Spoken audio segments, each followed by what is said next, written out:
कि एक बार ब्रह्मा जी ने राजा दक्ष को प्रजापति बनाया, प्रजापति बना दिया तो सम्मान समारोह रखा। सम्मान समारोह में सबको बुलाया, ब्रह्मा जी को भी बुलाया, भगवान शंकर को भी बुलाया, विष्णु भगवान भी आए, सब देवता आए। अच्छा, नेताओं की आदत होती है कभी भी सम्मान समारोह हो देरी से आएंगे ताकि लोग इंतजार करें। सम्मान समारोह में सब देवता पहले पहुंच गए, पर ये प्रजापति दक्ष थोड़ा देर से आया। सब देवता खड़े हो गए, ब्रह्मा जी खड़े नहीं हुए, विष्णु भगवान खड़े नहीं हुए। ब्रह्मा जी ने सोचा हम तो बाप हैं, हम क्यों खड़े हो। विष्णु भगवान ने सोचा वाह हम तो दादाजी हैं, हम क्यों खड़े हो। भोले बाबा ने सोचा हम इन दोनों में कौन से भेद है, ये दो ही रूप हमारे ही है तो हम काहे को खड़े हो, हम भी तो दामाद हैं। वो भी बैठे रहे।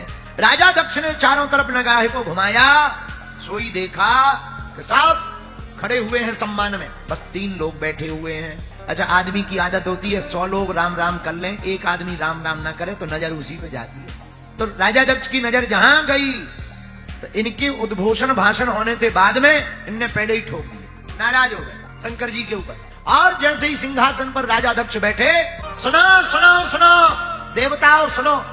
आप देवता चौंक गए कि भैया इनके प्रवचन तो बाद में होने थे, पहले ही गाय को ठोकने लगे, कोई बड़ी बात है। आप शांत हो गए। हाँ भैया बताओ। भैया सावधान होकर सुन लो, समझ लो।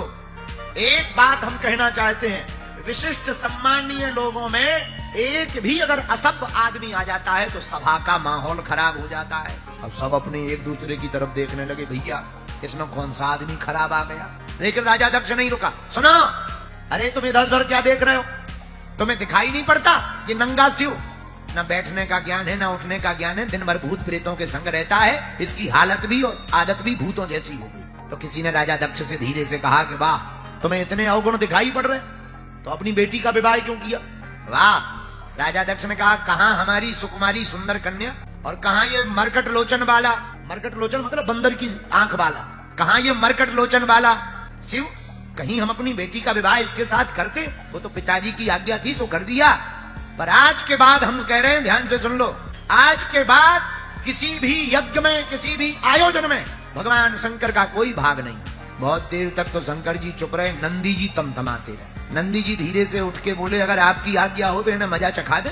शंकर जी बोले चुप रहो, शादी की गाड़ियां हैं, किसी को विवाह के समय मिलती हैं, हमें बाद तक मिल रही हैं। लेकिन जब नहीं रहा गया, बार बार उसने जो है भगवान शंकर की निंदा की, तो रामायण में गोस्वामी जी ने कहा जो भी भगवान शिव की विष्णु की निंदा करे या सुने उसको गो हत्या बराबर पाप लगता है।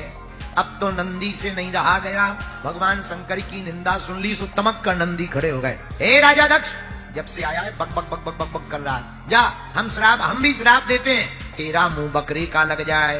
तो राजा दक्ष तो कुछ नहीं बोले। राजा दक्ष की तरफ से भृगु जी ने अपनी दाढ़ी पर हाथ फेरा, बोले हे नंदी तुझे क्या लेना देना, ये ससुर दामाद का मामला था, तू क्यों बोला। जाओ हम भी श्राप देते हैं, भगवान शंकर के जितने भी गण हैं के सभी गण पाखंडी हो जाएं। और नंदी को लगा कि हमें श्राप मिल गया पाखंडी होने का। सोई नंदी फिर तमक के उठे, ए बाबा हम लोगों को पाखंडी होने का श्राप दिया, जा हम भी तुम्हें श्राप देते हैं, तुम्हारे जैसे जितने भी ब्राह्मण हैं मांगने वाले सब चटुकार मांगने वाले ब्राह्मण बन जाए। हम ब्राह्मणों को तो उसी दिन से श्राप लग गई भैया मांगने की। जहां श्राप मिली, शंकर जी ने मन में सोचा आए थे सम्मान समारोह में, चल रहा है श्राप समारोह, इससे अच्छा तो चले जाना चाहिए। मौन होकर के भोले बाबा उठ गए, नंदी वंदी को कहा चलो, सभी गणों को लेकर के आ गए। लेकिन आ तो गए, पर भोले बाबा से सीखो, जितने भी शादीशुदा लोग बैठे आते ही पत्नी पे नहीं भड़के तो तुम्हारे पिताजी ऐसे वैसे हैं, नहीं चुप हो, जब मौका आएगा तब बताएं। बहुत दिन बीत गए। राजा दक्ष ने अपमानित करने के लिए भगवान शंकर को एक यज्ञ के आयोजन को ठाना, सबको निमंत्रण दिया, भोले बाबा को निमंत्रण नहीं दिया। बोलो सीताराम। सब देवता आए पर शंकर जी को नहीं बुलाया।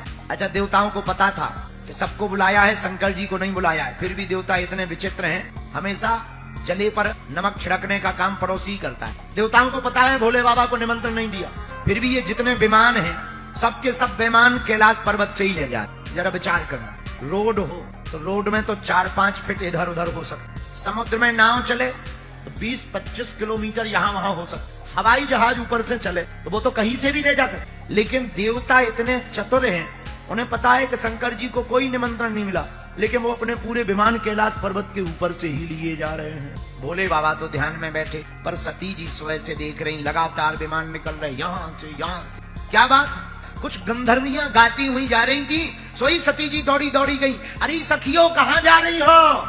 सोई ऊपर से गंधर्वियां बोली, अरे सती तू अभी तक यहाँ बैठी है, तुझे पता नहीं तेरे पिताजी ने कितने बड़े विशाल यज्ञ का आयोजन किया है, हम सब देवी देवता वहां जा रहे हैं, हम भी जा रहे हैं, तू नहीं जाएगी क्या? हाँ हाँ पता है, तू चल, हम अभी आते चलो। झूठ मूठ बोल करके सती जी वापस आई। भोले बाबा बैठे हुए थे। सोई सती जी ने सोचा अब कैसे बात करें, पिताजी इतनी बड़ी यज्ञ कर रहे हैं पर निमंत्रण मिला नहीं है। सोई सती जी बाबा के चरणों को दबाने लगी।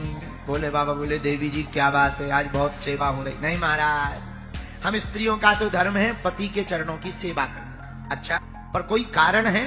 हाँ, एक कारण है।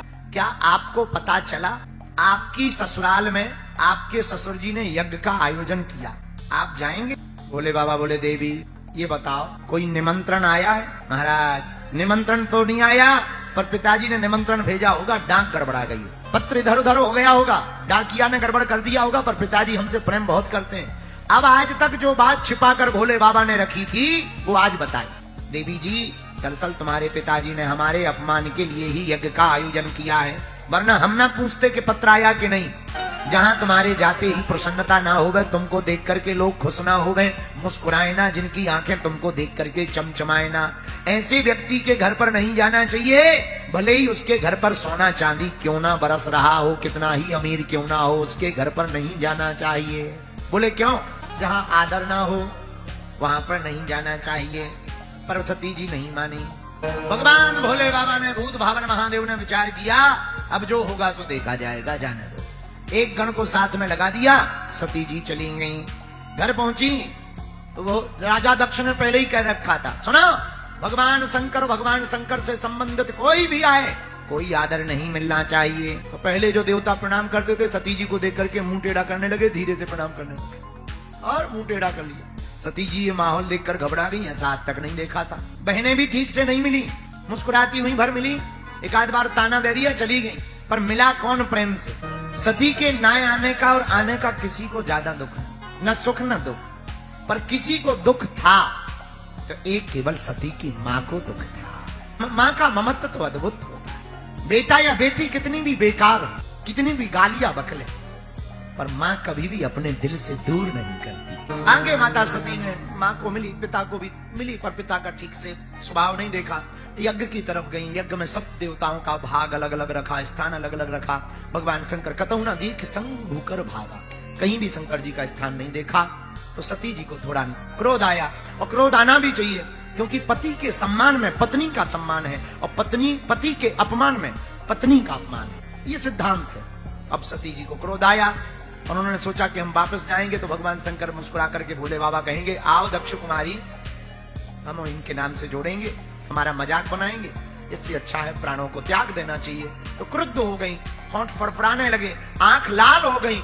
मारे क्रोध के माता सती ने अपने पिता को ही खूब भला बुरा सुनाया कि आपने भला नहीं किया, ठीक नहीं किया, भगवान विश्वनाथ के भाग को आपने नहीं रखा, उनका सम्मान नहीं दिया, अपमान किया। अब मैं वापस नहीं जाऊंगी, मैं जाऊंगी तो मैं एक शिवद्रोही की बेटी कहलाऊंगी, इसलिए मुझे जीना नहीं है।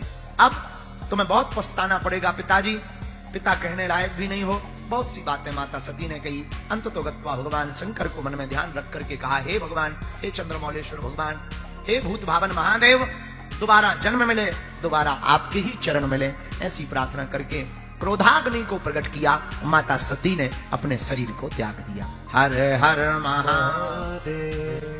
अंततोगत्वा भगवान शंकर को पता लगा तो गणों को भेज करके यज्ञ को विध्वंस कराया। जितने देवी देवता, वीरभद्र को भेजा, गणों को भेजा, सब देवता जितने सम्मिलित थे सबको दंड दिया। किसी की दाढ़ी पटा ली, भृगु जी की दाढ़ी पटा ली, किसी के दांत फोड़ दिए, किसी की आंखें निकाल ली, सबको दंड दिया। यहां तक कि राजा दक्ष के सिर को काटकर हवन कुंड में कर दिया स्वाहा। सब देवता रोते हुए ब्रह्मा जी के पास गए, महाराज हम लोगों की बुरी दुर्दशा है। ब्रह्मा जी बोले, जब हम नहीं गए तो तुम लोग क्यों गए? अकेले अकेले ज्यादा खाने पीने का शौक है, ज्यादा यज्ञ में सम्मान पाने का शौक है, अब पाओ बढ़िया से। भृगु जी बोले, महाराज हमारी तो बुरी दुर्दशा है, हमारी आदत है हम बात करते हैं तो दाढ़ी पर हाथ फेरते हैं, अब दाढ़ी नहीं, अब कहां पर हाथ फेरे? तो ब्रह्मा जी बोले और तो कोई उपाय नहीं है, एक ही उपाय है। बोले क्या?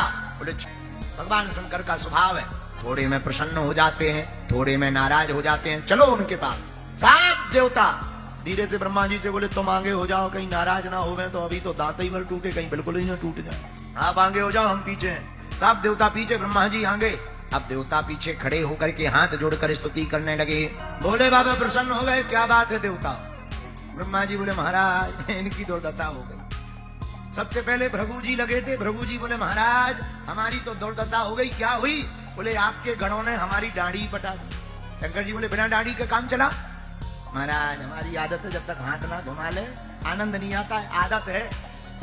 शंकर जी बोले भाई देखो बाबा पूरी दाढ़ी तो मिलेगी नहीं, आगे आगे की दाढ़ी मिलेगी, काम चलेगा? बोले महाराज थोड़ी सी भी मिल जाए काम चल जाएगी। तो ही बाबा ने जरा सा स्पर्श किया, अपनी जटा लगा दी, आगे आगे की इतनी दाढ़ी आ गई, उसी दिन से ये फिच कट वाली दाढ़ी चल गई। भगवान भोले बाबा बोले और कोई बचा?